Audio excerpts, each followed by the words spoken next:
Hello everyone, I'm John Ward with Appalachian Homes, People, and Places, and am I excited? You would not believe who I talked to last night. I talked to Leoma White and Jessico White on the phone for almost 3 hours.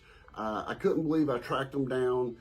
They became the White family back in around 2010. They were a documentary that came out called The Wild and Wonderful Whites of West Virginia. And it became a cult phenomenon. People watched it all over the world, and it was on Netflix, and it became a cult thing where people just was really crazy about seeing how the White family lived and all the carrying on that they did there in Boone County. And Jesco was famous for dancing. His dad was a dancer, and they lived there for their entire life, and they had a lot of tragedy that happened. And if you saw the documentary, you'll know many of the things that went on in their life. And there were other things, other documentaries. The first thing that happened was a smaller PBS documentary, and then Johnny Knoxville got together with some of the other producers and directors, and they got together with MTV Productions, and they filmed the White family for over a year. I think they filmed 560 hours of them doing the wild and crazy things that they were doing there. And Jesco became very popular and very famous around the United States, especially in the Appalachian region. And he became known as the dancing outlaw. He was quite the character. And I have seen the video many years ago, but just recently in the last few weeks, I posted some videos on TikTok, and somebody asked, hey, is that Jessico White there in the video talking about me? And so I went back to look up Jessico White. I remember the documentary about the White family, but I didn't quite remember Jessico. So I went back and started watching a lot of different YouTube videos, and I'm checking out all the different things that's been put on YouTube about them, and I noticed I didn't find anything really current, no interviews with Jesco in many, many years. So I wasn't for sure if he was even alive or where he was at, or if he was still in Boone County in West Virginia. So I started doing a little research and sent a few emails, and next thing I know, I get an email back from Jessico's wife, Leoma. And I spent 2 hours on the phone with Leoma last night, and you can see a picture that she sent me there of them to my left. And she was a sweetheart. She talked to me and said, you can ask me anything you want. There's nothing off limits. And I got to talk to her and find out how they met. They got married back in 2011. And shortly after getting married, they moved to Tennessee. So Jesco is alive and well, and now is a Tennessee boy living here in the state of Tennessee where I live.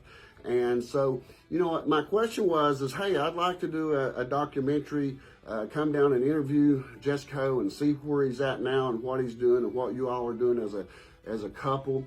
And she pretty much told me, she said, you know, Jesco's not done any interviews in many years. I think it was about in 2013 was the last time he did an interview with anybody. And she said, you know, it causes a lot of drama, and a lot of things come up, and people have negative things to say every time he does something. So he just kind of quit doing it.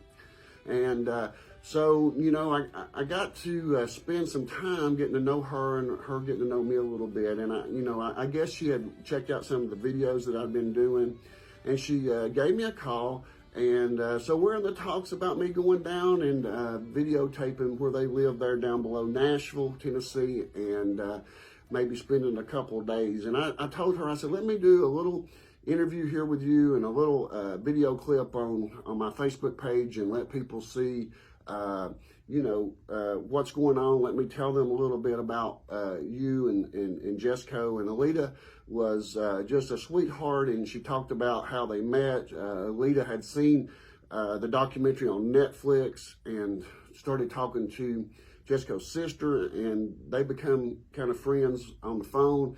And so Leoma went to an event that Jesco was dancing at, I believe in Chattanooga, and they met there. And shortly after that, I think she said 52 or 53 days after they met, they got married. And they've been married since 2011. And I think somewhere around 2012, they moved to Tennessee. and I couldn't really find much information on the internet about them, and so she let me ask all the questions I wanted to last night, and it was amazing to get to hear Jesco there in the background talking about different things. She would ask him questions and he would tell stories, and he talked about as a kid he had a monkey. His dad bought a monkey for $89. It's cage and all, and he talked about that monkey a little bit and different things. And he's quite the character. He's a charismatic person and an outgoing personality, and people just really love to hear him talk about the craziness and carrying ons that they did back then. But the good news is that his life is completely changed now that he's met Alita. She sent me these pictures here from last night. So this is a current picture from last night of Alita and Jesco. And she was making wings for him last night and margaritas. And she sent me pictures of the wings. And then she sent a picture of Jesco there, as you can see, going down like he's eating the wings. And it was just an amazing time last night. And I told her, I said, you know, let me just post a little video and see how it goes and see if people's interested. And we'll go from there. So I'm hoping that from this video, I'll get enough shares and enough good comments for the Whites to encourage them to let me come down and film what they're doing. They live on a farm. I think they have about 26 acres. They have horses and goats and chickens.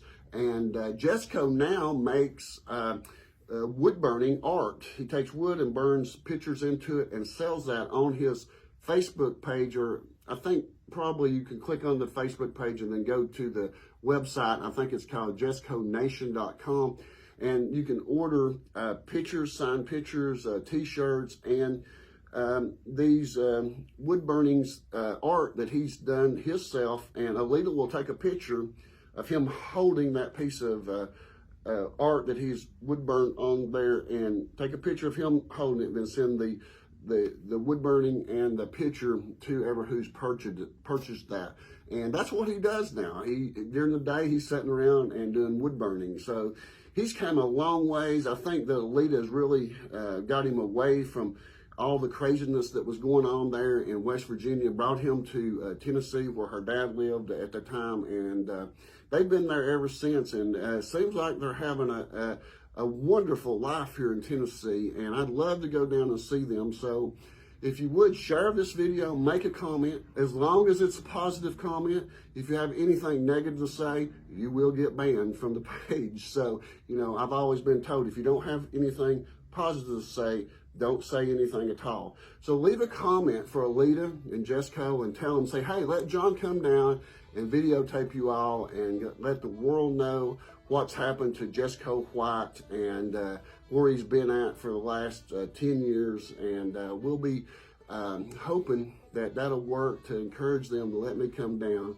So make sure to share this video. Make sure to make a comment on there, and let them know, say, hey, we'd like to see what's going on with the dancing outlaw Jessico White, because he is actually one of the most famous Appalachian people that we could think about at this point. I mean, we had Popcorn Sutton, who passed away a few years ago, that was very famous as a kind of an Appalachian outlaw. But, you know, I saw a picture of Jesco and Popcorn Sutton together, and that picture, I wondered how that came about. So I got to ask Alita about that last night, and she said that that Popcorn had originally saw the first documentary done about the White family and wanted to come visit Jesco. And I think she said that Popcorn Sutton brought Jesco 10 gallon of his liquor, and I don't know if that was 10 quarts or 10 gallon, but anyways, it would be worth a lot of money today if you had some of Popcorn's moonshine. But she said he came up and brought him 10 gallons of liquor and brought him $500 and gave to him, and camped out there at his house and stayed over the weekend. So, you know, many people wrote songs about Jesco. He's been on, back years ago, he was on the Roseanne show. He performed on there. He was on a movie here in 2017 called Logan Lucky. And he also ended up being a character playing himself on a video game. So there's a lot of different things that he's done. But one of the things he's not done an interview with anybody, I don't think, since 2013. So this would be an amazing opportunity for me and my page to get to meet this legendary man that people around the world still talk about to this day. So give them a positive comment. Tell them that you're glad to see that they're doing good, you know. And since he's been in Tennessee, one of the things I asked her, I said, has he been in trouble? And she says he's not been arrested one time since he's been here. So they're living what seems to be a dream life. I mean, I'm sitting and talking to her, and Jessico's bringing her cheese and crackers, and they're talking backwards and forth, and she's asking him questions for me. And it was just an amazing night last night, and I just can't wait to hopefully get to go down to where they live and spend a few days with them to show the world how that, hey, a good woman can change somebody. And it looks like that Alita has really straightened him up a little bit. He's still quite the character, I hope, because that's what makes Jesco who he is, because he's kind of a charismatic, outgoing guy, but you know, he's not been in any trouble, and he's doing good. So make sure to, like I said again, share this video, leave a comment, and hopefully I'll see you again before long. I'm John Ward with Appalachian Homes, People, and Places. Y'all have a wonderful day.